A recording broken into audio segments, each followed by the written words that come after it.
From Learfield, this is the Chirpcast, your source for everything Ball State athletics. Welcome into this week's Chirpcast Coaches Show ahead of Ball State and Georgia Southern. Check us out on Apple Podcasts, Spotify, YouTube. We are on all of those platforms with head coach Mike Neu.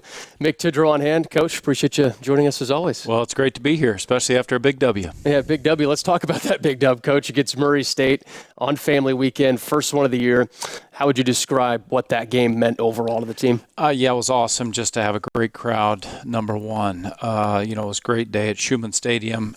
Proud of our guys. Obviously there's things that took place throughout the course of the game. We got off to a really good start, and then, we went through some ebbs and flows like happen from time to time in the course of a game. But, I thought our guys after halftime really came back out and just did a good job of finishing off the game the right way. We had really controlled the clock there in the third quarter. Defense did a great job getting off the field when their number was called. And so just a great way to finish off the game and, first shutout in quite some time. And just a good win. Any win is a good win. And certainly know that Murray State had some injuries that, had an impact on their football team. But our guys did a great job of coming out and taking advantage of a great crowd here at home and getting a big win. There's a lot to unpack with what you just said. We'll start on the offensive side.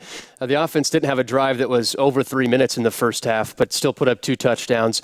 And then you came out 3 straight drives over 4 minutes with a lot of balance. What changed between the first and second half to allow that balance? You go in at halftime and, whether it was us coming out and we went down the field pretty efficiently on that very first drive to score a touchdown there on the pass to Brady Hunt. So, sometimes you get over there on the sideline and maybe that's what your expectation level is. I can't jump inside the mindset of a football player at that standpoint. But, maybe it was one of those deals where you thought, okay, this is going to be clicking for us. And so, but they're a good football team and they're a really good defensive football team. And so, every drive you got to reset, you got to refocus, and you got to go out and truly play it one at a time. So I thought our guys did a good job at halftime there of just let's dial it back in here.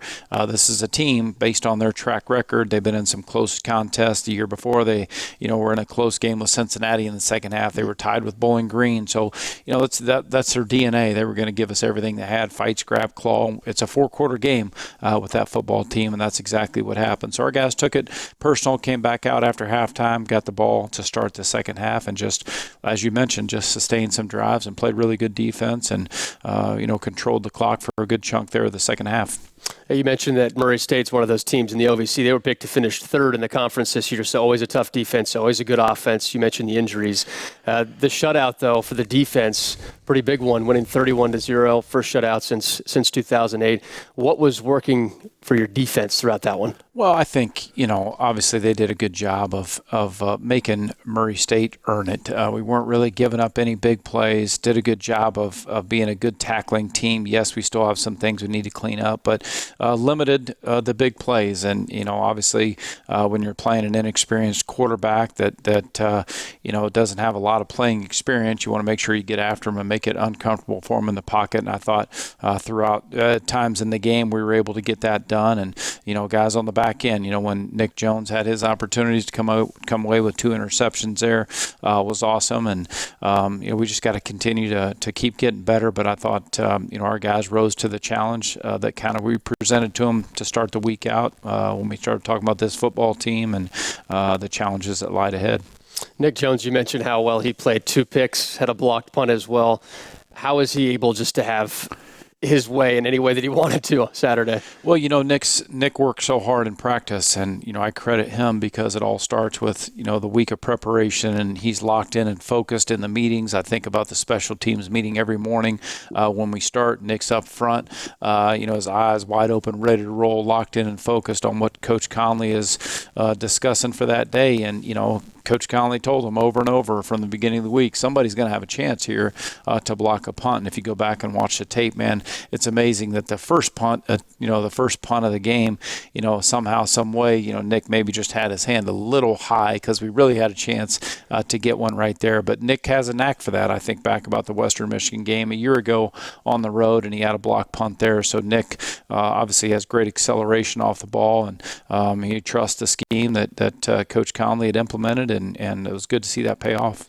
How pivotal is it to have a starting defensive back, cornerback that you can put on special teams and have that type of an impact? Yeah, and, that's our special teams philosophy overall. Our best players, our starters will play on special teams, and, that's an area that we take a lot of pride in. It gets just as much emphasis as defense or offense, and in order to be able to be a good, well-rounded football team, that has to take place. And so the buy-in from the players, from all the players, they're all on special teams in the morning. They all drill special teams during the course of practice, and it's just good to see that hard work and that buy-in pay off in a situation like that on Saturday.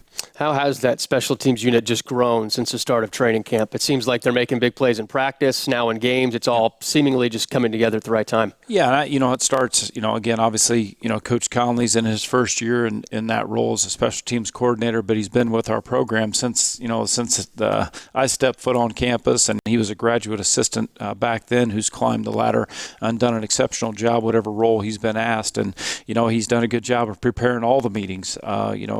He had a chance to work with Coach Doherty, obviously, when he was here. But, Corey's done an unbelievable job of coming in and just kind of putting his own presentation on it. And, he's always prepared, and he takes a lot of pride in that and getting our players to buy in, because sometimes that's challenging to do.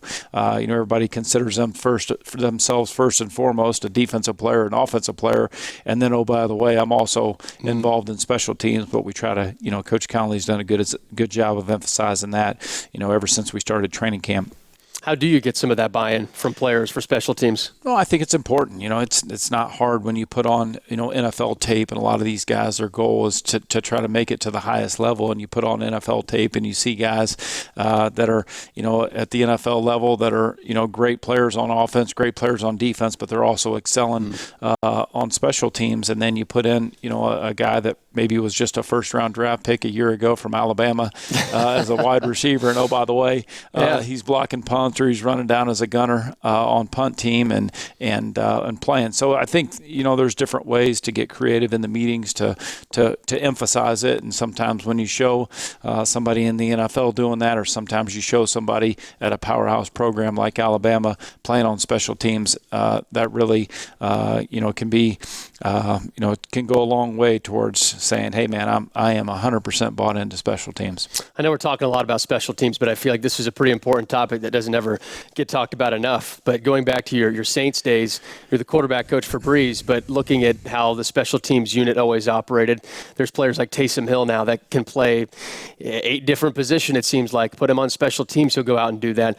From your days with the Saints, the Arena Leagues, how did you see the professionals take to special teams and show younger players that could be a place where they thrive? Yeah, there's no question. That's the same approach that we use here. Everybody, if you can find a spot, or you can earn a spot on a roster if you are committed and you are bought into special teams. And that's real, because, when you only dress 45 at that level on game day, there can't just be a separate unit that you are only involved in special teams. So whoever the 4th or 5th receiver is, right. Those guys' first and primary role is to be on special teams. And then when the opportunity presents itself to get a few snaps during the course of the game at wideout, then you'll get those. But that's it. That's the number one way to make a football team. And that's the number one way here for us to tell our guys, man, you have a chance to get on the bus here. You have a chance to get on the plane. You have a chance to make the travel squad if you can find a role for yourselves on special teams. And sometimes when it's close between 2 guys at a certain position, whether it's cornerback, whether it's wide receiver, man, the guy that's better on special teams, he ends up get himself above that guy at his respective position. So it's important, and that's the area of the game where you can truly make a difference, and you can win a football game because of that.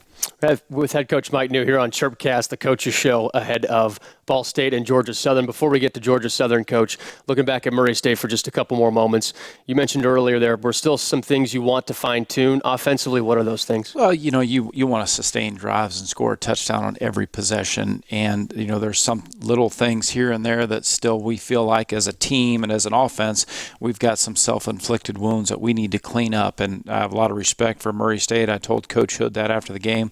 a lot of respect for the way your team plays, with the effort, with the intensity level, very sound, and you're going to get 4 quarters of good effort. So I told him that after the game. I sent him a text, but there's things that we need to clean up on our end, some of the self-inflicted wounds. We got to make sure the communication is really good and we're going to the right people, whether it's in the run game, whether it's in protection. So I think there's things that, certainly we're going to play good defenses every single week, but it all starts with us making sure that we're all doing our job and making sure that, we're putting our players in that position in practice to make sure they correct things that have been a problem for us so we can keep getting better. One of those units that continually is getting better, it seems like every game, is the tight end room. They popped in week 1 against Tennessee with the first touchdown, a couple of touchdowns Saturday. Where's the growth happening with that group specifically? Yeah, and that's, you're talking about 2 young men and Brady Hunt and Tanner Koziel, and Ryan Lazan got in on the action. He had a couple catches on Saturday. Overall, as a group, that group had 9 catches on Saturday, which is awesome. And even, Casey Call, who doesn't get enough credit, but he is such a, hard-nosed, tough player that will do any role asked of him. But, that group is just continuing to get better every day, and it starts with how they work in practice. It starts with how they attack the meeting group. Coach Elliott has been a great addition to our staff. He's, been working with that tight end group this year. And, when you're working with guys who don't have a lot of experience blocking in the past, and to get those guys bought into it, just like special teams, you get those guys bought into that role, because that's important. When you can be on the field and 12 personnel and both those guys are blocking, and then the next snap you can split them out, and with their size and with their speed and with their athletic ability can go make plays in the passing game. And so it was awesome to see both those guys. When you talk about Brady, the first touchdown of the game, then Tanner got in on the action on a touchdown, and then it's great to see Ryan have a couple catches as well there. So really love that group. It's been a great group so far with our football team with three games, and we're just going to continue to keep improving, and their role will continue to grow. Looking to grow against Georgia Southern too, Coach. A good team that took down Nebraska earlier this year. Overall, what challenges do they present as you get ready prep week-wise before Saturday? Yeah, very impressive that, the job that Coach Helton has done in his first year there. Came in, obviously a little bit of a shift in what they've probably done in previous years just as a program at Georgia Southern, but he's done a great job. They're 2-1. They've been on the road now for 2 weeks. They're coming back home again for the first time since week 1. This is a good football team that is extremely well-rounded. They play very good defense, very explosive, and great balance on the offensive side of the ball. We know as a program we've played against Kyle Van Treese, obviously a couple of years ago in the MAC championship game. We've been able to see him, in this conference play at a high level. Obviously, he is off to a great start down there. They're the number 1 offense in the league, averaging 521 yards a game, 41 points a game. So they're the number 1 offense in the conference, one of the top offenses, in the country right now, and they're certainly very efficient in situational football as well. They've done a great job third down. They've done a great job in the red zone, and they got a lot of weapons. You can't turn on the tape and say, hey, man, we just needed to pay attention to this guy and take him away. We, to some degree, take a lot of pride in that here as well, that, you want a defensive football team to have to defend the whole field, not just key on one person. And that's exactly what their statistics say. It's exactly what it says when you watch the tape. They got, multiple guys in the running back room that can hurt you. They got multiple guys in the wideout room that can hurt you. The quarterback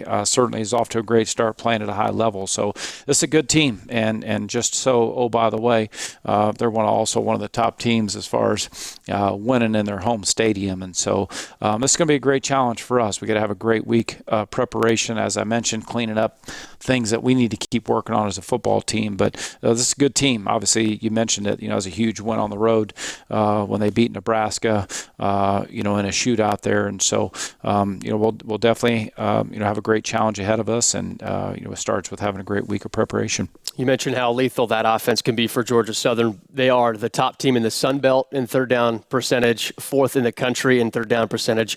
How do you get your defense off the field on those third downs against that team? Try to make Kyle Van Treese uncomfortable in the pocket. It all starts with that, getting some pressure on the quarterback. And, he's played a lot of football, though. There's nothing that you're going to be able to do to him or show him that he hasn't probably seen already at some point in his college career. But we got to figure out a way to get some pressure on him, because if we just let him sit back there in the pocket, he's got too good of accuracy. He's too intelligent of a football player that he can definitely hurt you. And again, we're very familiar with him, and you certainly know what his strengths are. And but it starts with making him uncomfortable in the pocket. And the one area that they have been susceptible is their run defense. What ways can you attack that run defense? Yeah, I mean, every week for us, we want to make sure we're a well-rounded, balanced football team. And, we spend a lot of time looking at, cut-ups of a defense on first and second down, and what are the ways we feel like we can create an advantage. We're deep into that preparation right now. Started certainly yesterday once we wrapped up our team meeting, and we were full speed ahead on Georgia Southern. So we're attacking that right now, obviously in the film room this morning, and talking about, how are we going to get our run game established, because certainly that's something we want to do every single week is make sure we get the run game going, because that opens up everything else. Well, Coach, we appreciate you as always ahead of Georgia Southern Ball State. Thanks for joining Chirpcast again. Okay, thanks for having me. That's head coach Mike Neu on Chirpcast. We'll have Carson Steele, defensive coordinator Tyler Stockton coming up here on Chirpcast. Whether you're a weekend warrior or walking is more your speed, pain shouldn't slow you down. At IU Health Orthopedics and Sports Medicine, you can get the care you need to stay active. They expertly treat problems with bones, joints, muscles, sports injuries, and more. And they're right here in Muncie. It's the highest level of skill and convenience. That will keep you going. Visit iuhealth.org/Muncie Ortho to learn more. Welcome back into Chirpcast. We're with Carson Steele of Ball State football, running back that exploded for 150 yards against Murray State in Family Weekend. Carson, appreciate having you on. Oh, yeah, definitely excited to be on here, so just want to say thank you for that. So, of course, Carson. So win number one's in the books. Mm-hmm. How did that one feel, just to get that one in the books off the back? Definitely, it's just kind of like a stress reliever kind of thing going into those games. You played a great two teams first and end up losing to both of them. And, coming back home, family weekend, stuff like that, getting your first win, celebrating with everybody, it kind of just brings that stress off your back. And, it's going to help you lead forward into these next coming games. So. How was the celebration afterward with family and being around everybody that you love? It was exciting, I knew my family was out tailgating before the game, so and everybody was out there. But, a lot of people just don't see the culture of football until you're in that locker room after those wins and games. And, if everybody would see those type of things, everybody would play football. They really would, but they just don't get to see it because they don't know. But, the way Ball State does things, win's a win, and, okay, come in and celebrate after, everybody's going crazy. It's awesome. So we saw a video of Coach Neu run into the locker room, and he went pretty crazy. What are his dance moves like? Is it check out? I don't know. Sometimes he'll get in there, sometimes he will. Jordan Riley kind of starts us off a little bit. He comes in, starts dancing. Coach Neu and everybody else will add in. So it's definitely a cool thing to see. Everybody kind of builds off of that. So when you talk about everybody building off that type of energy in a post-game setting, how about pre-game setting when those types of the rah-rah speeches, or does everybody stay calm before a game? How does everybody get motivated before a game like that? Yeah, definitely. We'll have those speeches here and there, to build everybody up. But, it's kind of quiet. We'll have some music playing. Everybody's trying to get into their mode. And, but – as soon as the gear kind of switches over, Coach Neu starts talking, everybody gets excited, gets hyped up. And obviously, like I said, switching over to after game, post-celebration, that's when things get kind of crazy. So is Jordan the best dancer on the team then, if he's the one that has to lead the charge? I don't know, but I'm going to give it to him. I'll let him say he's the best dancer right now, so he'll probably shout me out for that one. But, I'll give it to Jordan first, let him have his moment. So give the defensive back a shot. So Carson, 3 games through the season. One win, a couple of tough ones at the beginning of the season. What do you think the team's learned most about itself through the first 3 weeks? Definitely, just who we are as a team. Obviously we lost a bunch of guys last year, and it wasn't hard filling in our spots because we've had some dudes, that have been watching, the past 3 or 4 years. But just seeing those dudes being able to get ready and go, we just kind of had to find ourselves as a team. Obviously winning that first game really helped us out, and it's going to help us out from here on out. What do you think the biggest lessons were learned from the first 2 games to help you in Game 3? I would just say our little mistakes we had. We had times we were driving the ball downfield on both games that we lost, and some other times we were dropping the ball, doing stuff, running wrong routes, and then running to the different holes and stuff that weren't open, and everybody was just making their little mistakes. And, that led us to, fixing those little things up in practice as the weeks went on to leading to a win over Murray State. So. What are some of the little things that you personally have worked on through the first 3 weeks of the season? Personally for me is just finding the right hole, slowing down a little bit on my tempo. Last year I was just gung-ho trying to get everything, just trying to run as fast as I could, but slowing down and seeing the play now open up a little bit better, that's helped me to be able to, not see a hole at first, but then finally see it, open up a little bit, and, it's helped me to get the yards I have right now. So, how about that offensive line through the first 3 weeks too? Man, that's awesome. 1 sack, I still remember everything, but, they're doing great. Obviously, they don't get that love as much as they need to. They're down in the trenches doing the hard work. But, love those dudes, and, obviously everybody makes mistakes. We make mistakes, but those dudes have been so consistent through these 3 games, and, I'm super excited to see them as the games go on. Well, the offensive line had all of that turnover from last year, bunch of injuries happened last year. So far, so good through the first 3 weeks. How do you think that's helped the offensive line just maintain continuity so far? Definitely.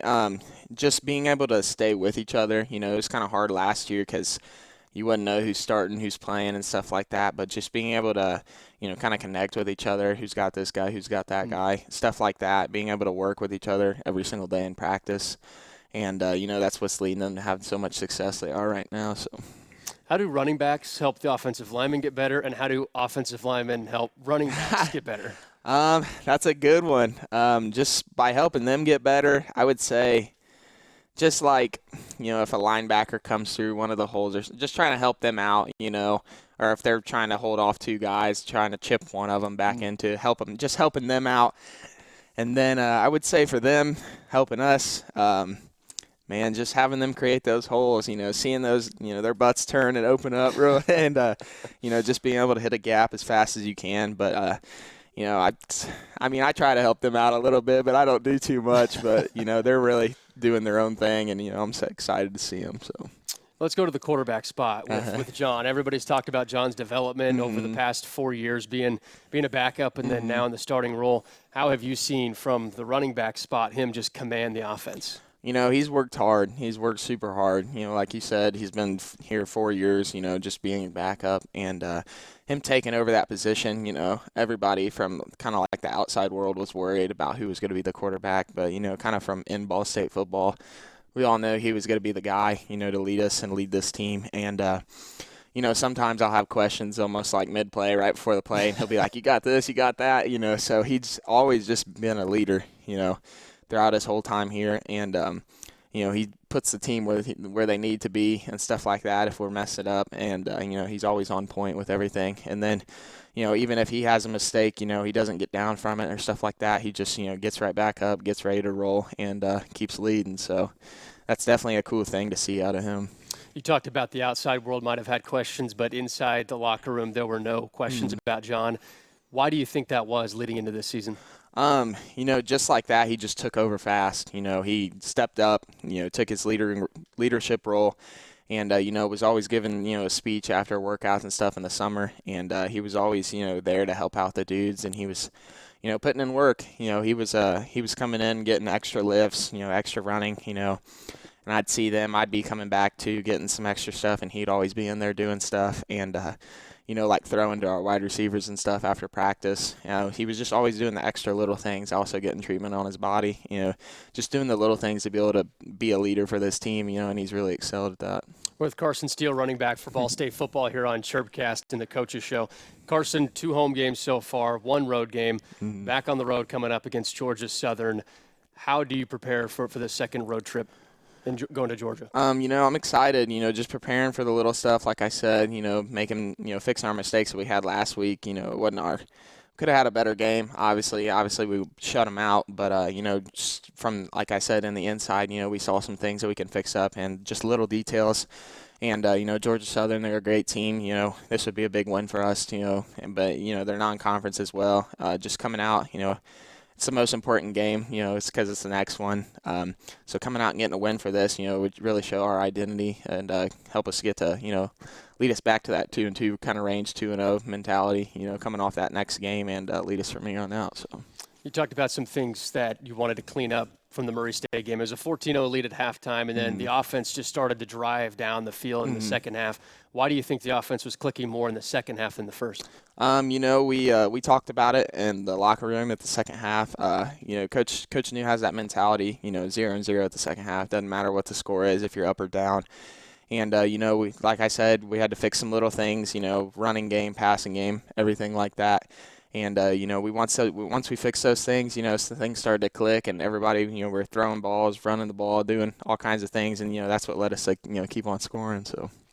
Well, one thing that probably helps keep on scoring is the fact that you can squat 675. We've heard all the rumors, so we thought we'd have to come to the source and talk to you about it personally. Yeah, yep. So, Carson, what's it like to squat 675? I can't even imagine being able to get to a number that close. Yeah, it takes its toll on the body, I'm not going to lie. But, just trying to when I was younger, I had that mentality of just kind of always, like, lifting weights because my dad was real big, and, he's the one that kind of helped me to get into that. And then, kind of like around my high school years, I kind of tried to focus more on being an athlete. And, as soon as I got here, I actually, slowed way down on weightlifting. And obviously I still kept it up, but Coach Harmer, he got me in, and he kept transitioning me to an athlete, instead of just a weightlifter. But I was doing all kinds of different stuff that I've never done before, just like add-on stuff. Obviously you got like your squat and your bench and stuff, but I started doing like heavy cleans, snatches and stuff, which I was doing that back in my high school, but it was my fault because I never really wanted to do it. But, all the athletes now do, those extra things, to be great. And that's what, it's kind of led me throughout these couple of years here at Ball State to, really keep me going. And they have to cut you off before you hit 700? Is that the rule? I don't know. We just kept going, and I hit a clean set of something, and he was just like, you're good. We know what you got in you. So, but whenever he tells me, hey, it's time to roll, it's time to roll. So I just listen to him, and if he's trying to help me out with my body and stuff like that, well then can't go too much after with that or end up hurting myself. So just trying to listen to him and keep on rolling. So.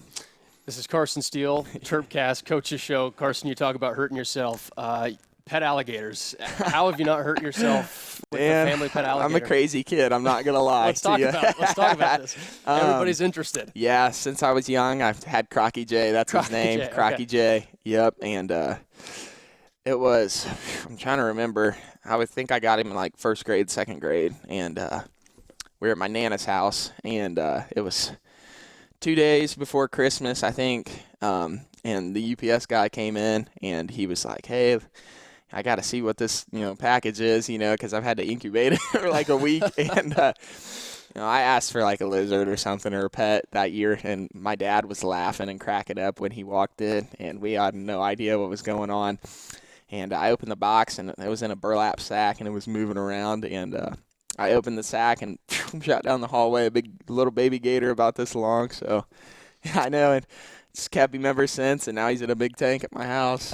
So. How do you walk Crocky J? I don't really anymore. We'll get him out here and there and stuff like that. But when I was younger, we used to walk him around the house and here and there, and take him down in the basement, let him roam around. So. But neighbors never got to see Crocky J. No, Nobody ever asked any questions. No, neighbors didn't get to see Crocky J, and we tried to not let them see it either. So, but they definitely knew about him because they had to come into the house sometimes and see him. But yeah, so that was definitely something crazy through my life. Wow. So it wasn't like you asked for a crocodile. You wanted, or an alligator, you wanted something. You wanted something, but it wasn't specifically that. I did. I asked my dad for a reptile, I'm pretty sure, if I remember right. And, he was just kind of looking around. I wasn't big into snakes either, really. My mom wasn't either. And, I used to play around, in the woods and stuff when I was younger, but I wasn't really big into the lizards. I thought were cool and stuff like that. But my dad was like, you got to ask Santa and see what's up, see if somebody, helps you out a little bit. My mom was like, well, we got to, see if we can get, any type of animal first, or like maybe a dog or something. We already had a dog, so. And then, 2 days before Christmas, Crocky J popped up. Crocky J pops up. So the man of the North Pole delivered. He did. Yes, he did. Did the dog and the alligator have any issues? No, they didn't. No we problems? kept him in a cage, obviously. Okay. We had to put the dog in a cage when Crocky J would come out. But, no, Crocky J was always in the tank. So had to do some research before this episode of Chirpcast, Carson. And I know alligators are legal in Indiana. It's just one of those things that never crossed my mind. Yeah. So I'm glad we got to talk about it here on Chirpcast. Yep. Okay, Carson. Well, we've got 3 games through the Ball State football season. You're in your sophomore year. What would you say has been one of the most impactful things about being at Ball State through your first year and a half? Most impactful is just, I would say, first of all, just being around the people, I was getting recruited, kind of here and there my senior year, but it was like COVID year, so everything was kind of messed up. But I didn't really know where I wanted to go.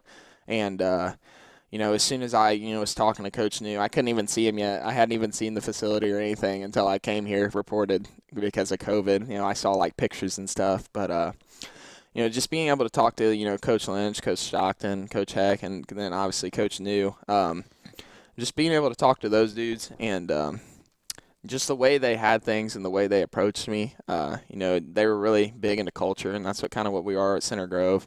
Or I was at Center Grove, and, I knew right then and there that, it was my time to come to Ball State, and, as soon as I got here, I got right to work, and I was running in the summertime on routes and stuff like that, and, working out and everything, and, it just kind of led me to being blessed and having the opportunity to come out and play my freshman year. Well, Carson, we're sure glad you're on Ball State's campus running for the Cardinals. Appreciate you jumping on here on Chirpcast. Thank you. I appreciate it. Yep. Carson Steele, Ball State's running back here on Chirpcast. And we come back, we'll sit down with defensive coordinator Tyler Stockton. Whether you're a weekend warrior or walking is more your speed, pain shouldn't slow you down. At IU Health Orthopedics and Sports Medicine, you can get the care you need to stay active. They expertly treat problems with bones, joints, muscles, sports injuries, and more. And they're right here in Muncie. It's the highest level of skill and convenience. That will keep you going. Visit iuhealth.org/Muncie Ortho to learn more. Welcome back to Chirpcast with defensive coordinator Tyler Stockton. We've already talked with head coach Mike Neu and running back Carson Steele. Check us out on Spotify, Apple Podcasts, YouTube. We are all over the internet here on Chirpcast and the Coach's Show. Stock, appreciate you joining us today. Absolutely. Thanks for having me. Yeah, so Stock, first shutout since 2008 for Ball State. First one that you were a part of as a player or a coach. How special was that one for you against Murray State? Oh, it was awesome just how our guys were locked in and focused one through the week and then during the game, and it doesn't hurt having a guy like Carson Steele run for a bunch of yards, keep us on the sideline so we don't have to play a ton of plays. So obviously credit goes to our offense as well, what they were able to do, and with the time of possession, because that all goes hand in hand. So really credit goes to our guys, and I'm excited for them because we've accomplished a lot of things that haven't happened in a long time here at Ball State. We got to continue to do that. You said it 15 plays, right? That's all the defense was on the field for the second half? Yep, 15 plays. How many in the fourth quarter?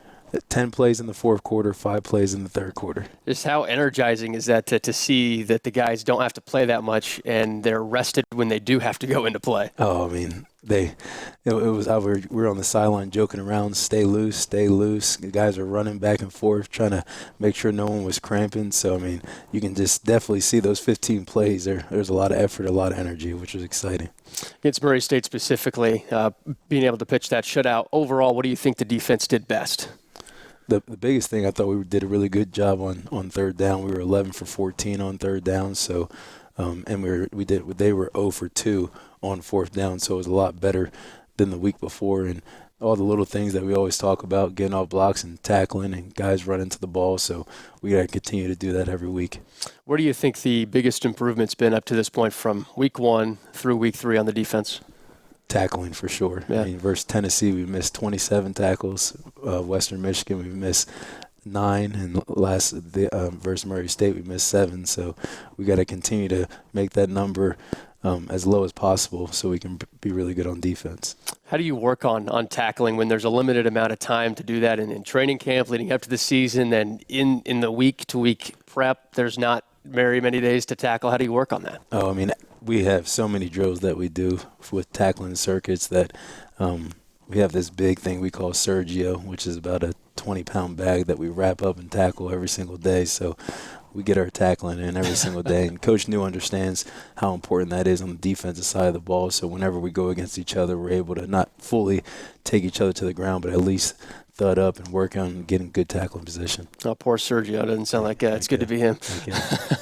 With Coach Tyler Stockton here on Chirpcast, looking at Murray State and then previewing Georgia Southern. On the linebacker spots, we've talked a lot about them throughout the season. Cole Pierce, Clayton Call, many others.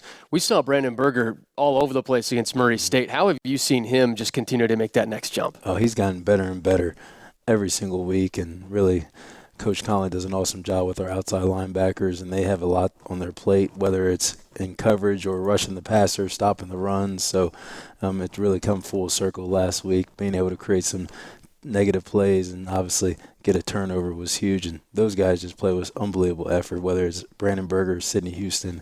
It's awesome to see the effort that they play with, because the way they play, then the rest of the defense starts to play that way because they want to play like them. How have you seen those two specifically elevate their game as two players that are seeing more time now than ever before? I think really it's the competition in that room, because one week Berger starts, next week Sidney starts. I mean, it's really what they do on the practice field is going to determine who's going to be the starter on Saturday, and then when they go out on Saturday, they play at such a high level because they did it all week in practice. Then how about on the inside linebacker spots? It's been pretty consistent with Pierce and Cole. How have you seen those two develop chemistry-wise, especially with communication? Well, they're two of our best leaders on our football team, and what they do, again, I know it's cliche, but during the practice field leading up to the games, their preparation is one of the better ones I've been around. And, I mean, we have a bunch of other inside linebackers that also contribute, whether it's Keontae Newsome.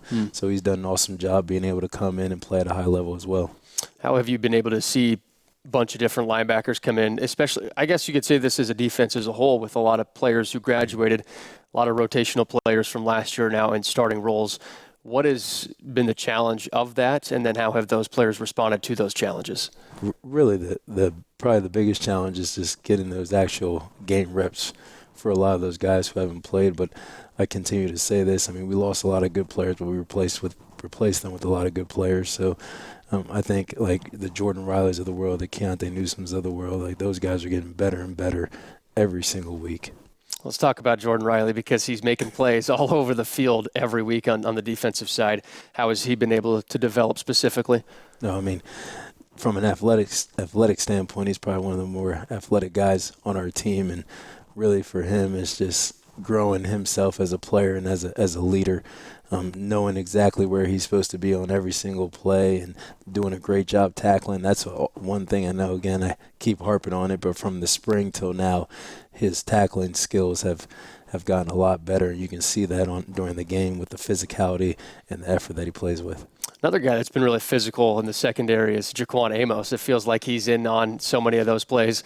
What's it been like to have him as a transfer from a Power 5 school? Didn't play a whole lot at Iowa State, but to bring him in and have him be an impact from day one. We actually had a relationship with him prior to even going to Iowa State when he left Villanova, and he entered the transfer portal, and kind of talked with him during that time, and ended up going to a bigger program. But then again, we joke and say everything always comes full circle. So we're so excited to have him, just not only what he does on the field, but what he does in the locker room from a leadership standpoint, work ethic, his preparation.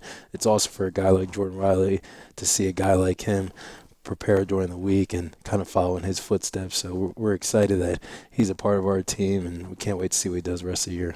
And he's not the only transfer that's made a pretty big impact so far on the defensive side. Kyle King from Michigan State.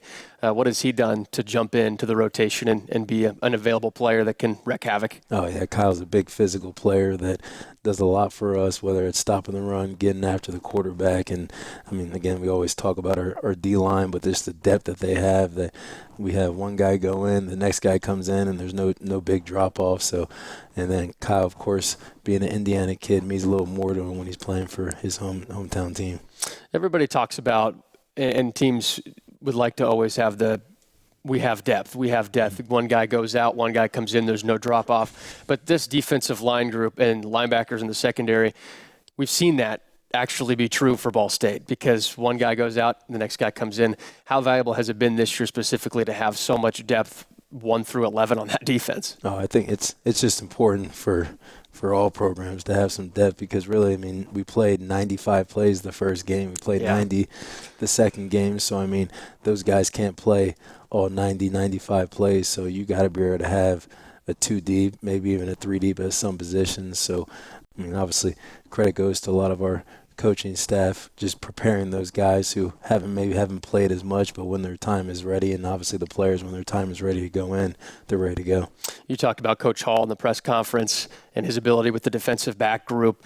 How have you seen him just jump in and be an absolute resource for those DBs? I mean, just the way the messages he delivers to those guys, his coaching techniques, I mean, they're phenomenal, and how hard those guys play for him because, I mean, what a lot of people probably don't know, but he was a heck of a college football player, but probably one of the best high school football players to ever come out of the state of Virginia. So just his resume speaks for itself, and that kind of automatically gets some respect from the guys when they look at your stats, and it's either Vic Hall or Allen Iverson in Virginia. So, I mean, his resume speaks for itself, and obviously his coaching skill sets are phenomenal. He never went up against AI, though, right? I don't think so. You Basketball, football. I don't think so. Didn't challenge each other to a race or anything like that. We're with Tyler Stockton, the defensive coordinator for Ball State here on Chirpcast, looking back at Murray State and getting ready for Georgia Southern. We've talked some specific players individually on the defensive side. We've talked about the unit as a whole. How does this unit get ready for a Georgia Southern offense that's been putting up points all over the board in the first 3 weeks of the season? It's another exciting challenge for the Ball State Cards defense. I mean, really every week's a new week. I mean, this one has challenges just like every week does, and we got to do a great job as coaches preparing our guys for what they're going to see on Saturday. So we're doing a great job today preparing, and our guys are coming in and watching film, but this kind of has a whole new battle to it because of the athletes that they have on the perimeter, the quarterback they have that we've seen before. The running backs are very good players. Their O-line is a tough, gritty group that we haven't seen a group like this before, so we're really excited. And going against whether it's the offensive coordinator or head coach, they're two brilliant offensive minds, so we got a big challenge ahead of us this week. You mentioned a quarterback that you've seen before in the MAC, Van Trees from Buffalo. He's somebody that can do basically everything, and he's proven he can do that this year. What are the challenges of trying to stop him in an offense where he has just taken his game to the next level? I mean, the biggest thing with him is he doesn't make mistakes. I mean, they're phenomenal on third down for a reason because he's able to keep the chains moving. They're very good in the red zone for a reason because they're handing the ball off, doing a great job in the run game, or he's putting the ball right on the perfect spot. So it's definitely a big challenge for us for sure, and I'm sure he's chomping at the bit to play us because of we haven't played him since 2020, and we're really excited to play him too because we know we're going against a phenomenal quarterback. You mentioned a high-powered offense for Georgia Southern, great offensive line. How much does week 1 against Tennessee in an offense that played so quickly possibly help come into play against a team like Georgia Southern that has a high-octane offense too? No, absolutely. I mean, the biggest thing is that we've seen teams that go fast, and really that's about it. Scheme and all that stuff's a little bit different. Players are a little bit different, but at least we've gone against, and our offense goes fast as well at times. So we've been preparing for teams that go fast for a long time now, but every week, like I said, it's a new battle, and these guys are going to try to scheme us up, and we got to be ready to attack whatever they give to us. Coach Stock, we appreciate you joining Chirpcast. Thank Absolutely. you. Thank you. That's Tyler Stockton, defensive coordinator for Ball State football. That does it for this edition of Chirpcast. We talked with defensive coordinator Tyler Stockton, Carson Steele, Mike Neu. Check us out on Apple Podcasts, Spotify, and YouTube. This has been the Chirpcast. The preceding has been a Learfield presentation.